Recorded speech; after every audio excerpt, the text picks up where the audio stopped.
Nous allons évoquer avec notre invité la présidentielle de 2020. Quelle alternative pour l'opposition? Au niveau du Parti Santé du Peuple, une proposition a été faite en conférence de presse hier. Le parti est persuadé qu'il serait difficile aux opposants togolais de parvenir au simple choix d'un candidat unique qui représentera l'opposition à la présidentielle de 2020 et propose plutôt que ce soit une personnalité neutre et apolitique qui fasse office de candidat unique de l'opposition en 2020.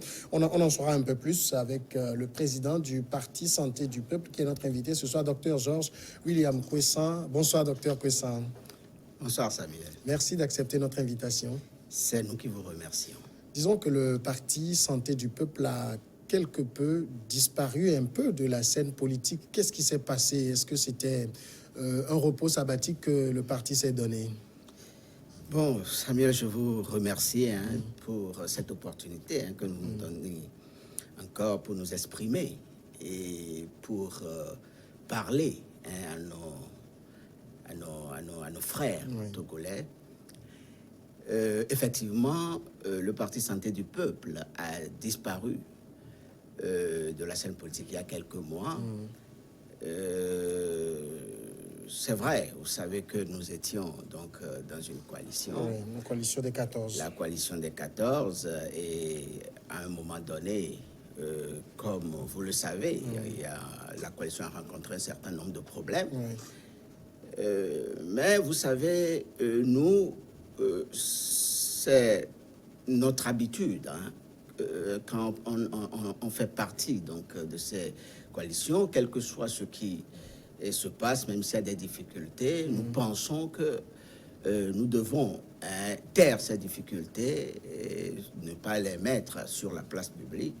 Et à des moments donnés, il est important que pour respecter cette façon de voir les choses, ce point de vue, de faire un repli que nous pouvons appeler stratégique, parce que quand vous voulez parler, vous êtes peut-être obligé de dire un certain nombre de choses, mais nous pensons qu'il est mieux, mieux de se replier de façon stratégique pour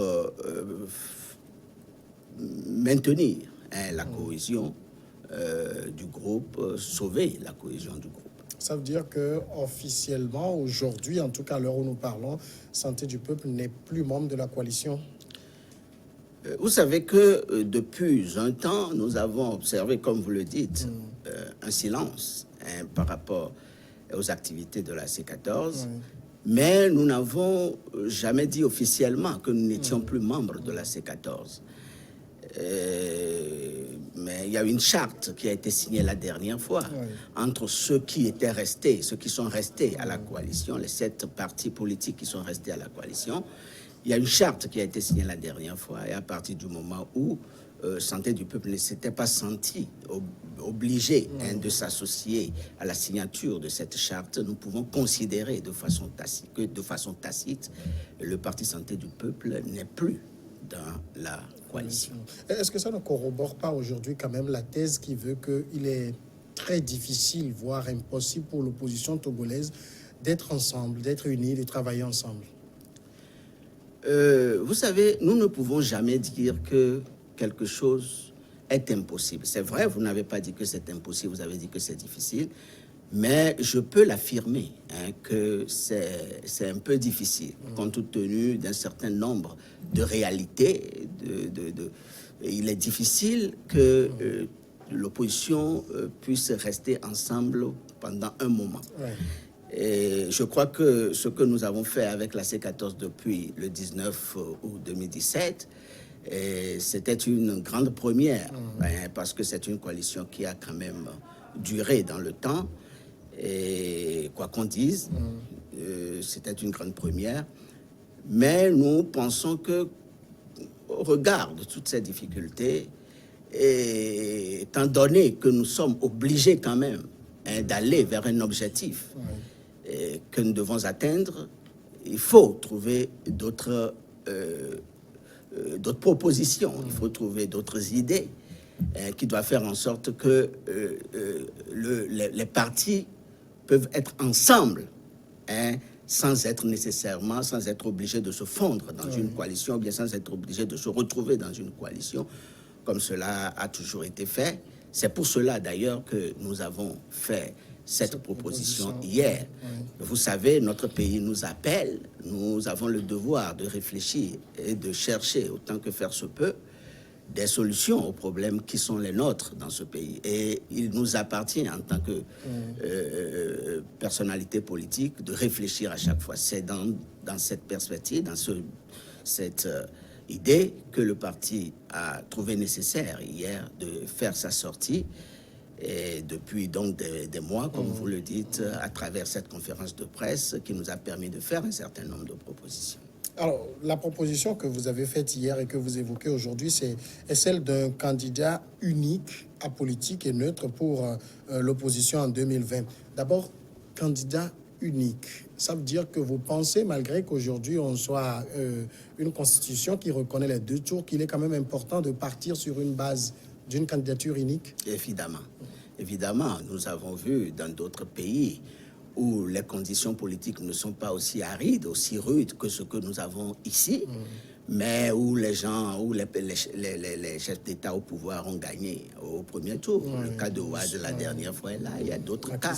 Le cas de Macky Sall, excusez-moi, le cas de Macky Sall la dernière fois est là, il y a d'autres cas également. Donc nous pensons que il est important que, quelles que soient les situations, quelles que soient les conditions constitutionnelles dans lesquelles nous sommes, parce qu'évidemment aujourd'hui nous avons les 2 tours avec les réformes qu'on a faites la dernière fois à l'Assemblée nationale, mais nous pensons qu'il est nécessaire, qu'il est important pour l'opposition de trouver un candidat unique pour donner toutes les chances à cette opposition de venir à bout du régime en 2020. Mais vous parlez d'un candidat apolitique.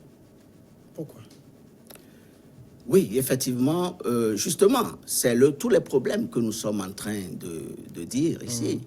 Vous avez reconnu avec moi qu'il est difficile que nous puissions avoir un candidat unique au sein de l'opposition. On a essayé à d'innombrables reprises, cela n'a pas pris.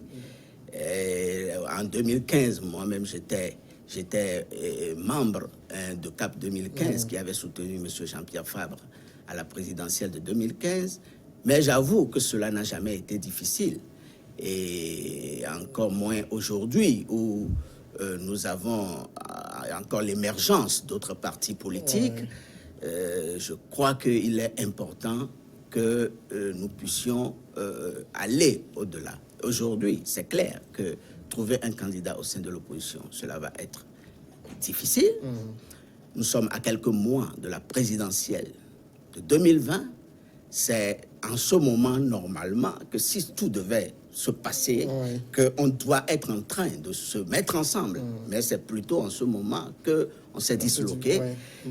Et je ne pense pas que ce soit nécessaire ou que ce soit indiqué aujourd'hui de dire que, de penser, peut-être que c'est indiqué, mais ce serait un peu utopique, de penser qu'on peut trouver un candidat au sein de toute l'opposition, qui peut représenter toute l'opposition aujourd'hui.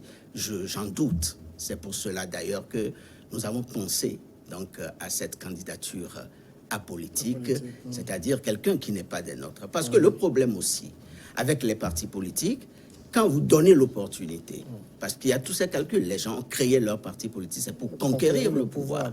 C'est pour conquérir le pouvoir et l'exercer. On n'a pas créé un parti politique pour soutenir un autre candidat qui, en réalité, est un adversaire politique. Bon, donc, il s'est fait que si généralement vous donnez l'opportunité à quelqu'un de vous représenter, vous permettez à cette personne d'avoir de l'avance sur vous, politiquement. Bon, donc, tous ces calculs ont été toujours faits. Et on fait que nous n'arrivons pas à trouver un candidat au sein de l'opposition. Et cela concerne les autres, cela me concerne, cela nous concerne tous. Donc, face à cette situation, qu'est-ce qu'il faut faire? C'est ça le réel problème. C'est pour cela que nous avons proposé donc, un candidat qui n'est pas politique, J'ai entendu quelqu'un dire aujourd'hui, et pourquoi Dr Puissant a créé alors son parti politique s'il propose que on ait un candidat apolitique. Vous savez, le pays, à des moments donnés, quand il fait face à certaines situations, on est obligé de transcender, d'aller au-delà d'un certain nombre de considérations pour faire un petit peu de sacrifice, ne serait-ce qu'un temps pour que le pays puisse avancer. C'est pour cela que nous avons dit qu'il faut trouver un candidat apolitique, un candidat de la société civile, pour représenter toute l'opposition à la présidentielle de 2020. Et je pense que quand il y aura, donc si on arrive à trouver ce candidat, même si les gens ne sont pas trop d'accord avec lui, à partir du moment où tel parti saura que celui-là, il n'est pas proche particulièrement de ce parti, l'autre aussi saura que celui-là, il n'est pas proche particulièrement de l'autre parti, on pourra plus ou moins l'accepter et faire en sorte qu'on puisse le pousser vers la victoire en 2020. Mais et ça, j'ai posé. Donc, j'ai dit qu'il faut des conditions, un candidat unique apolitique, porteur d'un programme commun de toute l'opposition pour une transition de 3 ans. On va revenir sur cet aspect. Mais quand vous dites qu'il faut trouver ce candidat apolitique, qui va le trouver? C'est vous de l'opposition qui allez encore dire, vous allez vous asseoir, peut-être faire des états généraux, je ne sais pas comment on aime bien les conclaves, pour dire, nous prenons tel de la société civile? Bon, il y a plusieurs stratégies. Moi, je viens de faire une proposition. Et je compte dans les tout prochains jours, d'abord, le test liminaire que nous avons eu à lire hier au cours de cette conférence de presse. Je compte le transmettre. Le transmettre à tous mes amis de l'opposition, d'abord dans un premier temps. Sans restrictive? Sans restrictive. Sans restrictive. À tous les partis de l'opposition, dans un premier temps. Et après, moi-même, personnellement, je prendrai des rendez-vous avec tout le monde, sans exception aucune, pour aller discuter avec tout le monde, pour voir ce qui a lieu de faire par rapport à tout cela. Est-ce que vous-même, vous avez dans votre esprit quelqu'un?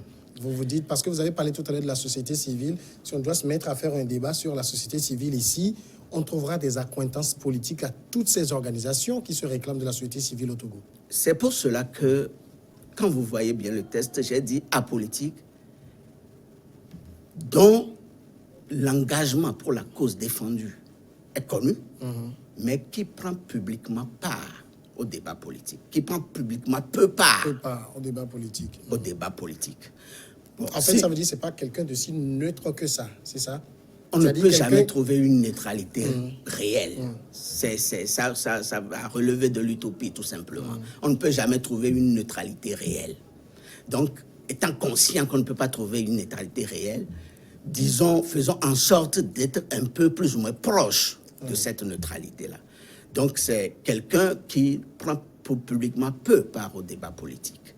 Et si je dis cela, c'est pour que, d'abord, il soit perçu réellement comme quelqu'un de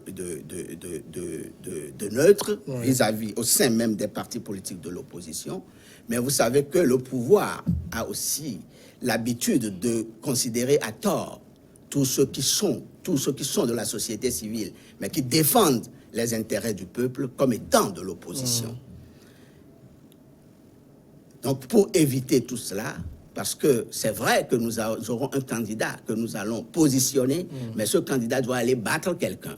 Et nous proposons cela pour faire en sorte que ce candidat ne soit pas quelqu'un qui est perçu depuis toujours par le pouvoir comme étant de l'opposition, mais qui s'est réfugié donc au sein de la société civile pour d'autres fins. Cette personne doit quand même se trouver dans les organisations de la société civile au Togo, ou bien vous pensez également à la diaspora éventuellement?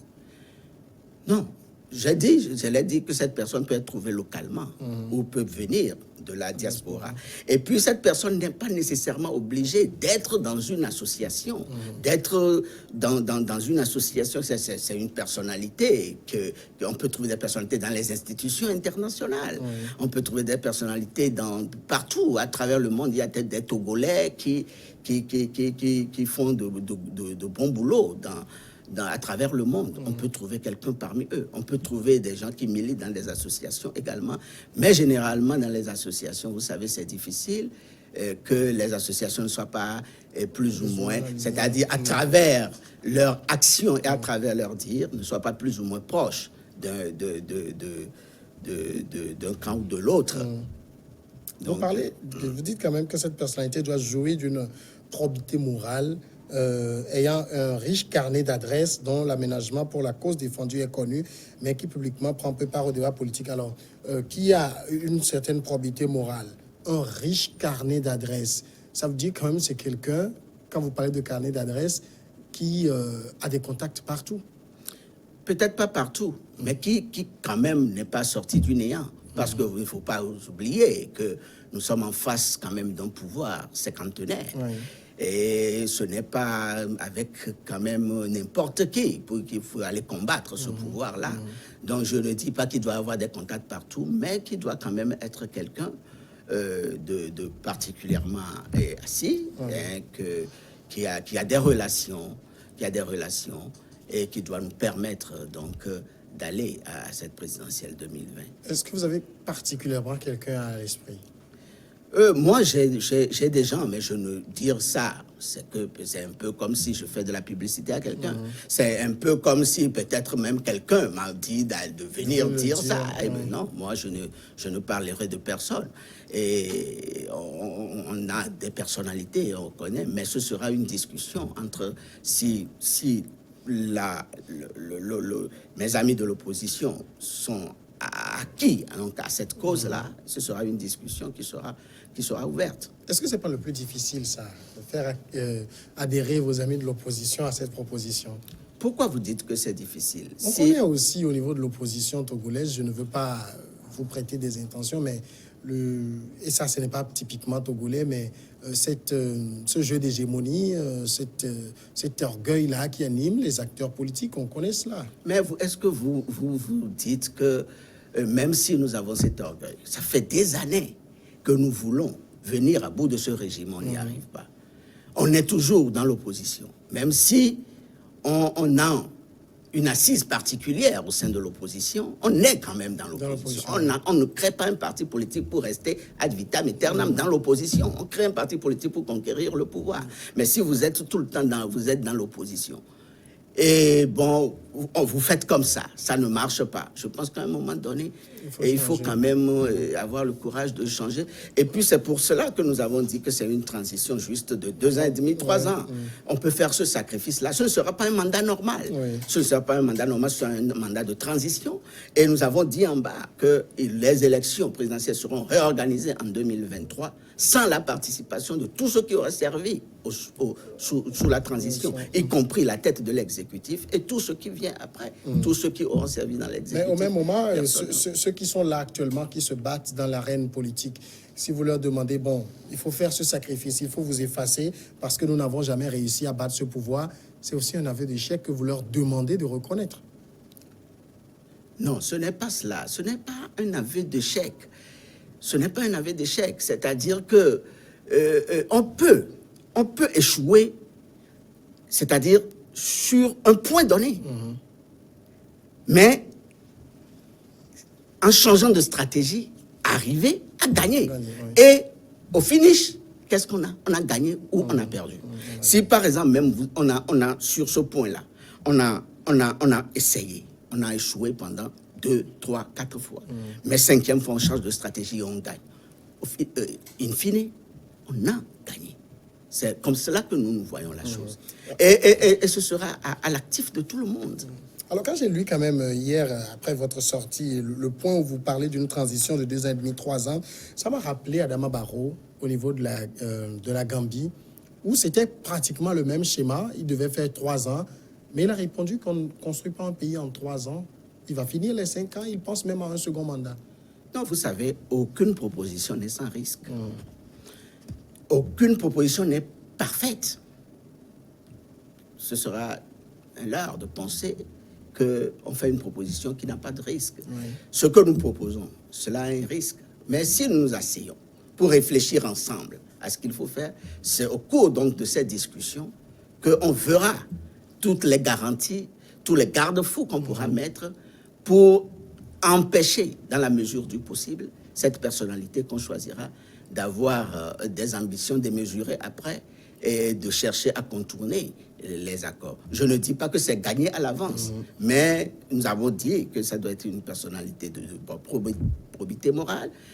Nous espérons, nous pouvons tout simplement espérer que cette personnalité respectera donc sa parole, respectera les conditions qu'on va lui dire, on va lui imposer en quelque sorte, respectera ces conditions et que donc à la fin on aura ce contrôle. Il y a toujours des hommes pour bien faire. Hein. C'est vrai que c'est difficile pour, de façon générale de bien faire, mais il y a toujours des gens pour bien faire. On peut avoir la chance de tomber sur ça.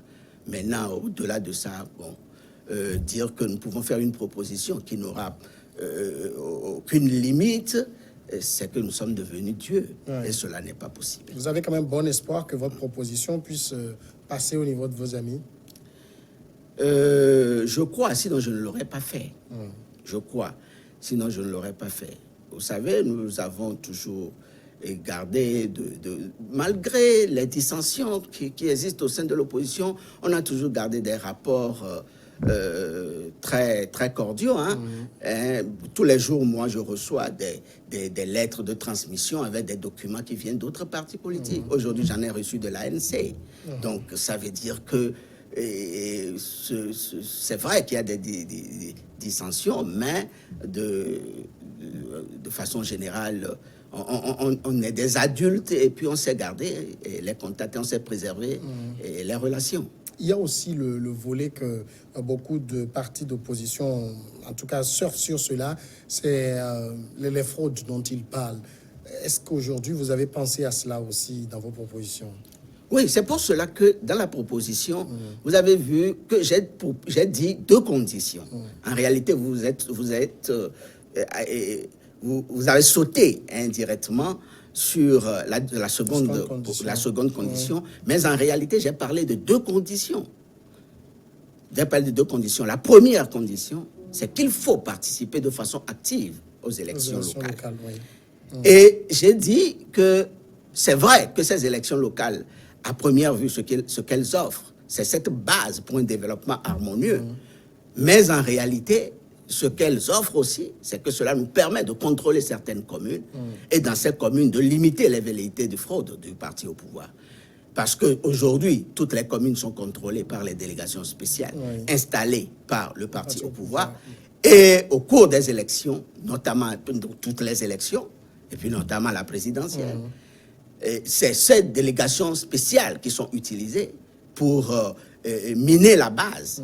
Si nous arrivons à faire ces élections locales, à participer activement à ces élections locales et à gagner des communes, déjà dans ces communes-là, nous avons la possibilité de mieux contrôler les élections.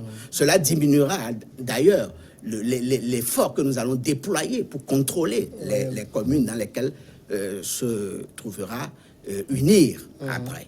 Donc, je crois que c'est pour ça que j'ai posé les 2 conditions. Et j'ai dit que cette personnalité, quand elle arrivera, dans un premier temps, elle aura 3 rôles principaux. La première, c'est donc d'organiser un lobbying diplomatique très actif. La deuxième, c'est de réunir les moyens pécuniaires et matériels nécessaires à une bonne campagne électorale et à une bonne vigilance électorale. Et la troisième, donc, c'est d'aller donc à la présidentielle de 2020, de la gagner et donc de diriger le pays dans les années à venir, de pouvoir réunir toutes les preuves. C'est surtout cela, de gagner, parce qu'on a toujours gagné, mais de gagner et de réunir toutes les preuves lui permettant de prendre réellement les instruments de la gouvernance. Alors, quand vous dites contrôler certaines communes et limiter les velléités de fraude, en parlant des élections locales, c'est en même temps un appel que vous lancez à une participation massive à ces élections locales de l'opposition. Mais bien sûr, j'ai dit une participation active à ces élections. Nous appelons donc l'opposition à participer à ces élections locales. Est-ce que ce n'est pas un peu tard, docteur Koussan? Oui, nous ne nous voilons pas la face. C'est un peu tard, c'est vrai, mais cela, c'est venu d'où? C'est le reproche qu'on a toujours fait. Non, c'est venu aussi du parti au pouvoir. Vous savez que ça fait 30 ans qu'on a organisé les élections locales dans notre pays. Et vous pensez que c'est normal que ce soit à un mois, ou à un mois, quelques jours, qu'on nous dise réellement la date à laquelle on ira à ces élections. Quand vous faites les législatives, on a toujours fait les législatives. Donc, dans 5 ans, on sait à peu près la période dans laquelle on va faire les législatives. On a toujours fait la présidentielle. 5 ans après, on sait à peu près dans quelle période on va faire la présidentielle. Les élections locales, qu'on n'a jamais fait. Ça fait 30 ans. Vous trouvez normal que ce soit à un mois ou à un mois, quelques jours, qu'on nous donne la date à laquelle on va faire? Mais est-ce qu'il n'appartient pas aux partis politiques d'être toujours prêts à n'importe quelle compétition électorale? Oui, mais il appartient certes aux partis politiques d'être prêts pour la compétition électorale. Cela devait être le cas si on était dans un pays où les choses se passaient normalement. Vous savez que l'opposition court toujours derrière les réformes constitutionnelles et institutionnelles. Vous pensez que c'est quand vous allez vous réunir tout le temps en coalition, réunion aujourd'hui, réunion demain, réunion après-demain, que vous pouvez être sur le terrain? On est dans un pays où on ne voulait pas faire les réformes constitutionnelles. Ça veut dire vous fonctionnez au calendrier que vous impose le régime, c'est ça? Non, mais ce n'est pas que nous choisissons de fonctionner au calendrier que nous impose le régime. Mais nous sommes en quelque sorte obligés de fonctionner un peu suivant ce calendrier. Je dis un peu suivant ce calendrier parce qu'on ne peut faire autrement. Si on a les réformes à faire, vous ne faites pas les réformes. On ne peut pas aller maintenant sur le terrain et commencer. Vous savez combien de fois quand on est à la coalition, vous savez combien de fois on fait les réunions par semaine? Des fois, par jour, on fait plusieurs réunions. Et vous pensez que c'est dans cette atmosphère qu'on sera sur le terrain pour aller travailler? Nous sommes dans un pays où les conditions ne sont pas normales. Et j'espère que cela va se régler avec le temps pour qu'on puisse réellement faire la politique 50-50 dans ce pays. Alors, pour ces élections municipales, ça veut dire que vous partez perdant? Non, pas du tout. D'ailleurs, c'est pour cela que j'ai demandé qu'on y participe et qu'on prenne certaines communes, voilà, pour déjà nous donner une avance au niveau donc, de la présidentielle de 2020. On ne part pas perdant. C'est vrai que on part peut-être un peu défavorisé compte tenu de de la manière dont le calendrier a été donné, mais cela ne veut pas dire qu'on ne va pas se battre. On va se battre pour voir ce que cela va donner. Docteur Georges William Kwessa, merci d'avoir accepté notre invitation. C'est nous qui vous remercions. On espère vous retrouver bientôt. Ça me fera plaisir. Président du parti politique Santé du Peuple. On va marquer la pause et on regarde le journal. Après, on est ensemble pour Regard croisé.